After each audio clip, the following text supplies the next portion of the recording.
Welcome back to The Living Flip, where my daughter Julie and her husband Josh have been renovating this house for the past 4 years. Do you recognize this place anymore? A lot has changed lately. In fact, they're going to be parents. They're expecting twins in a couple of months. That's right, I'm going to be a grandpa, and I can't wait. But today, we are installing landscape lighting in this beautiful landscaping that they had installed last year. So let's get to it. Once upon a time, a boy met a girl working for a mouse. They fell in love and realized they'd never own their own home working for the mouse. So they packed up a big truck and moved to New Jersey, lived in a basement to save money for a year, and bought a foreclosure to fix up while they lived there. This is their story. I'm going to let you in on a little secret. Landscape lighting is more about lighting the house than lighting the trees and shrubs. And this house is a really big beige box, so we needed to use a few tricks to add interest and dimension to the lighting. Don't worry if you don't spot them at this point. I'll reveal our little tricks at the end. Now, most of the products in this video were provided by my go-to outdoor lighting supplier, TotalOutdoorLighting.com, and I'll put links to everything down in the video description. To create our lighting design, we taped a spotlight to the end of a skimmer pole and then set up a camera on the tripod to record while I moved it around the yard in various positions to light the house and the shrubs from different angles. Now then I took that video and I grabbed individual frames and brought them into Photoshop. All right, so I'm here in Photoshop, and this is the basic image before I got started. And what I did is I took every one of the frames and I kind of put them in as separate layers so you could see each individual light and what its impact was. And it just kind of layers on top of each other, and it's kind of like a Photoshop trick that it's just using, it's just brightening the picture. So I can turn on each individual light here on each one of these bushes, and you can see, like that last one there is the Japanese maple right here. And you can see by lighting the landscaping, it does indirectly light the house, which looks really nice, I must say. And then, but the other alternative is that you could just light the house itself. And so here you see I have 4 lights in the corners, just lighting the corners of the house. And that looks great too. But it actually, if you add them together, they get really pretty cool. So that's what it looks like with everything lit. And you can see the difference. So that's ultimately what we went with. Now, the other thing that I did is we also took that light and used it on the wall. And this was if we were going to do uplighting. But of course, we changed our minds and we still lit the wall, but we decided to use downlighting instead with cap lights that go underneath the caps. You'll see that later in the video. But we like the look of lighting the wall because of the texture. It just adds interest as well. And the lights we used were not nearly as bright.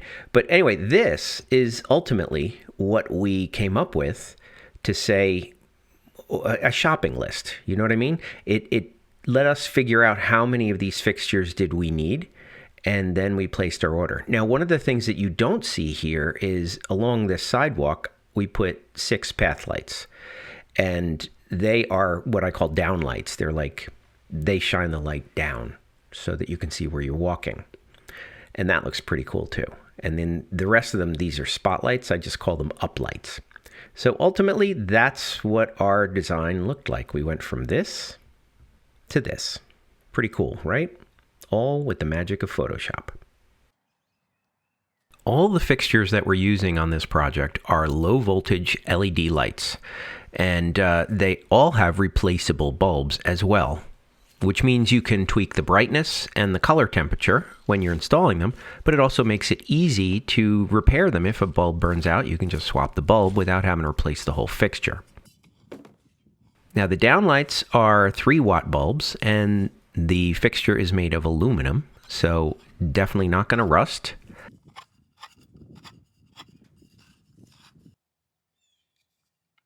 And the uplights have 4.5-watt spotlights, and they are a composite fiberglass reinforced plastic that, again, will never rust, will never rot, and they will last a very, very long time.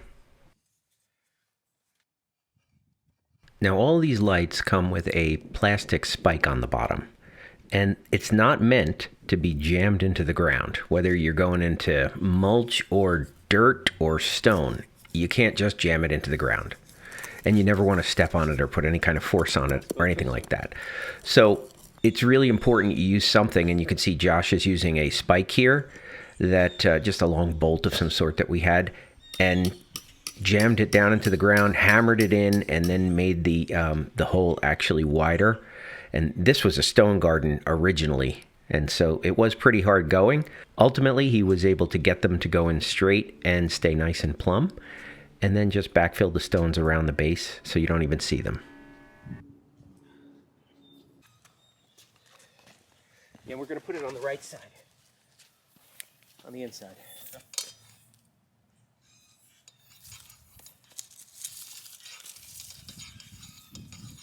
Good. Good. Now, the electrical aspects of this project can intimidate some people, but I will say you're using a transformer and it steps down the voltage to 12 volts, which is extremely safe. You cannot get shocked by it. So this is all low voltage landscape lighting wire, and these are special wire nuts that come with the fixtures that have a gel inside of it. And you twist the wires together nice and tight, and then you just jam them into these wire nuts and twist them on. And the gel prevents them from, not only does it keep them dry because it repels water, but it also coats them so they don't oxidize. Because even copper will oxidize, and you'll have problems after a while. So this is one great way. Having the gel inside those wire nuts is a great way to ensure that they're going to be reliable in the long term. And then I just took some electrical tape here and just connected them together so that if I was pulling on the wire when we're going to bury them, which we weren't doing at this point, we were just putting this together temporarily to see if we like the placement. But by taping them in this orientation, it helps so that if I tug on a wire when I'm trying to bury it, it won't pull on the actual wire nut. Now, wire nuts are great when it's the end of the run and you just want to attach a fixture permanently. But when you want to attach a fixture to, let's say, the middle of the run or the middle of the main line, that's what these blue connectors are for. And these are awesome because you don't have to splice, you don't have to cut the wire. It's got this metal connector in there, and they're gel filled, by the way. So same way they protect the wires, but you squeeze it together with the channel locks there, and it bites into the wires and or makes the electrical connection, and then you just close the cap on it like that, and those are done. That's it. It's just, they're wonderful. That's the best way to attach a fixture to the middle of a main line.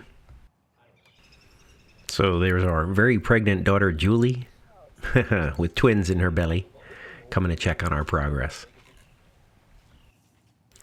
Now, we're using a 100-watt stainless steel transformer on this project, and it has a daylight sensor as well as a timer, a traditional mechanical timer. So it is really idiot-proof. And you can have it go on at dusk and go off at dawn, or have it go off at a specific time like midnight, whatever you want. And it's dual voltage, so it puts out 12 volts or 15 volts. The 15 volts is really only used if you're going to have a long run, like 100 to 200 feet to your first light, and that causes voltage drop. So that's what the 15 volts is for. We only use the 12 volts on this project.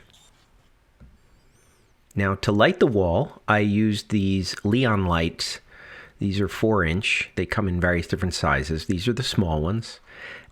These are not available on Total Outdoor Lighting at this point, so I bought these on Amazon. And they are really intended to be installed when you're building the wall, before you put the capstone on it. Ours, of course, was built without them, so I had to kind of retrofit them. So if you need to retrofit them, you just take out the screws, remove the stainless steel flange, and then you can glue them to the underside of the cap. But before gluing anything, we wanted to make sure that we got the spacing correct. So we just used some masking tape and actually taped them to the edge of the cap so we'd be able to see what they look like after it got dark. Now what you're seeing here is at the end of day one, everything is just attached, let's just say temporarily. In fact, in some cases, we didn't even bother with wire nuts or connectors. They are just spliced together, good enough to just get a feel for what it looks like when it gets dark. And when it got dark, it looked awesome. And I mean awesome. The only thing we decided after looking at it in the dark was that it needed another wall light on the right-hand side, because that one is a little wider than the left side. And the steps were a little dark, so we wanted to add more wall lights under the steps. When it came time for permanent installation of those wall lights, I hid the wires as best I could. If I found a natural gap, like in the corner here, I would hide the wires that way.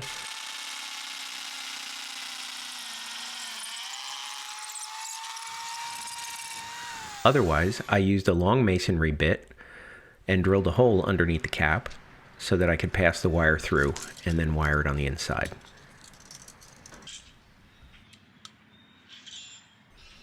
To attach the lights, I just put a small bead of clear silicone caulk and stuck them to the bottom of the cap.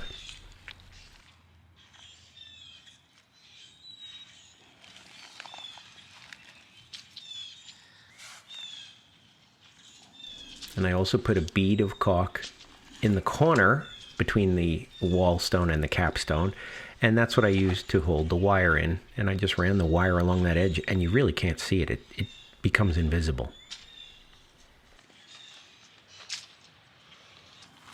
And then I used a clamp to hold them tight so that they would dry for maybe an hour or so.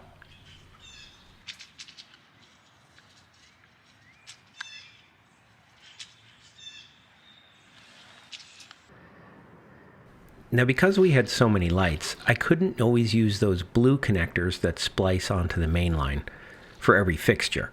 So when it made sense to, I joined as many wires as possible if they were in the same vicinity, and I bought these really oversized wire nuts. These are outdoor wire nuts, and just joined all the wires together, jammed them up in there, and luckily these have the same kind of gel as the smaller ones that I used before.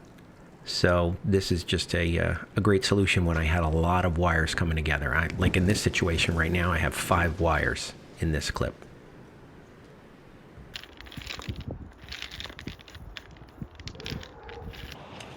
Our story begins back here at the transformer, and the transformer is really cool because it has not only a timer inside of it, but it also has a light sensor.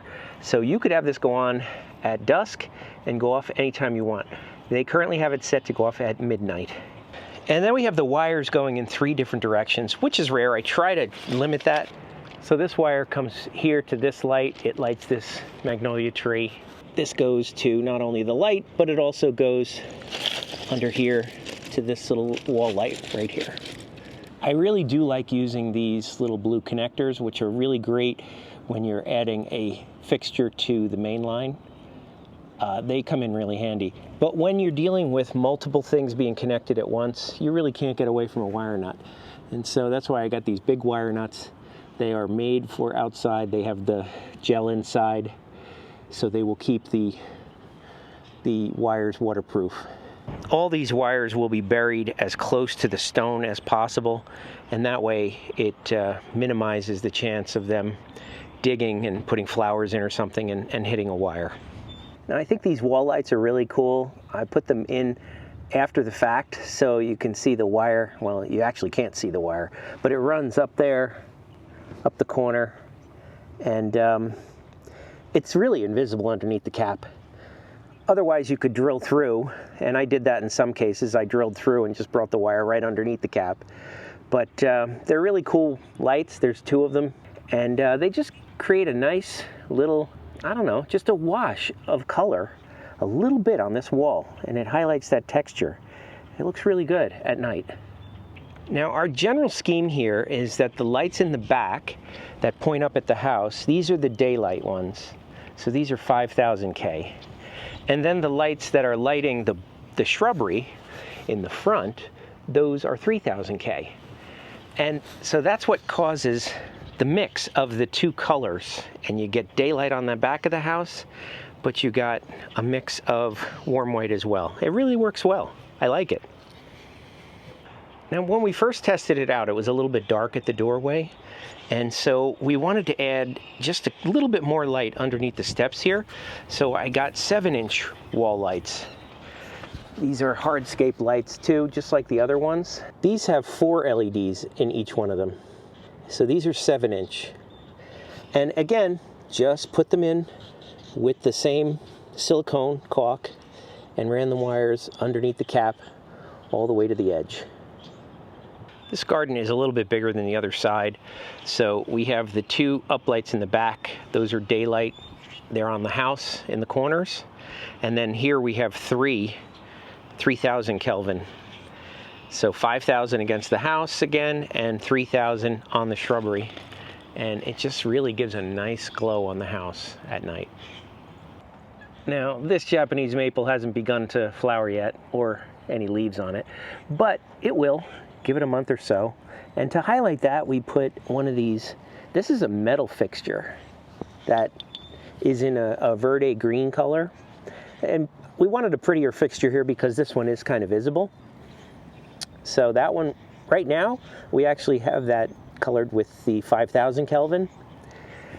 And we'll see how it looks when the tree has leaves on it. What we might wind up doing is actually putting another light up here to point at the house and have the entryway more at 5,000 Kelvin. And this one here will do 3,000 Kelvin. So that's warm white on the shrub. So we're not sure. So this is still work in progress. You really gotta just play with it and see how it inspires you. Now, these path lights are my absolute favorite. They are such a nice light and very classic looking. They are also an LED, and they just light this sidewalk so nicely, and as well as the stone. They just highlight it so nicely. I really like them. And these are brown. They come in multiple colors. You can get them in black. I've had them in black in my other house, but they're also all metal. They will definitely last a long time too. So did you pick up on the tricks that I alluded to in the beginning of the video to add interest to lighting this big beige box of a house? Well, the first is that we used layers. So the front layer is the path lights, and then the wall lights behind that, and then the shrubbery behind that, and then the house behind that. So these layers allow you to just add interest and light everything as it goes. Now, of course, the shrubbery are going to grow, and that's going to change the way it looks a year, 2 years, etc. down the line. So that's why lighting the house separately really was important. And the other thing that we did was we used dual white temperatures. I don't know if you noticed that, but the shrubbery are at the warm white, and the house is lit with the daylight. So that gave it some contrast, and it's very subtle. You really have to have a keen eye to notice it, but it really looks so beautiful, and I'm so glad that Total Outdoor Lighting suggested we do this. Otherwise, it would have been very flat if everything was just warm white. But I want to hear your thoughts. Leave me a comment down below. Ask me any questions you might have. I will put links to everything we use down in the video description. And if you like this video, please give it a thumbs up, and I'll see you in the next one. We've done so much to this house already, but there's a lot more to come. So be sure to subscribe and watch every episode of The Living Flip.